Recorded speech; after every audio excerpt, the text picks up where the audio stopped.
Le directeur, Frédéric Moreau, est heureux de présenter aux invités les nouvelles installations thermales. Après 3 ans de travaux, les thermes de Salis, devenus Célia Resort, sont ouverts au public depuis mai dernier. 7 millions d'euros investis pour rénover l'ensemble des bâtiments. Ici, c'était ouvert du sol au plafond. Les planchers ont été refaits, toute la toiture a été refaite. C'était la partie la plus dégradée du spa, ça. Donc en fait, on avait ouvert les sous-sols jusqu'à l'autre bout là-bas. Une offre grand public avec des espaces de détente, salle de fitness, piscine ludique avec des jets massants.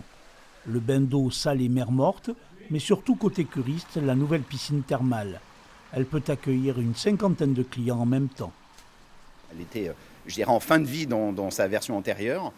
Et aujourd'hui, ça nous permet d'avoir à la fois, encore une fois, du confort, de la sécurité pour les patients, aussi de nouveaux soins, puisque typiquement, on a rajouté ce qu'on appelle de la douche en immersion, ce qui est des massages sur tout le rachis lombaire avec de la puissance de l'eau.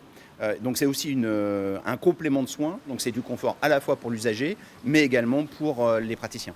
Une centaine d'invités étaient présents pour inaugurer ces nouvelles installations thermales, un véritable poumon économique pour Salis de Béarn. Un investissement en 3 étapes fait par le nouveau propriétaire, France Thermes. 3 étapes, c'était première, l'activité thermale, refaire les thermes, donc ça on y est aujourd'hui. Deuxième étape, c'est le logement pour tout ce qui est le resort thermal, mais hôtelier, donc avec vacanciel. Et le troisième sera l'hôtel France-Angleterre. En attendant la construction de l'offre hôtelière, la nouvelle image des thermes de Salis s'affiche avec une fréquentation qui est déjà au rendez-vous pour cette première saison thermale dans les nouvelles installations de la Cité du Sel.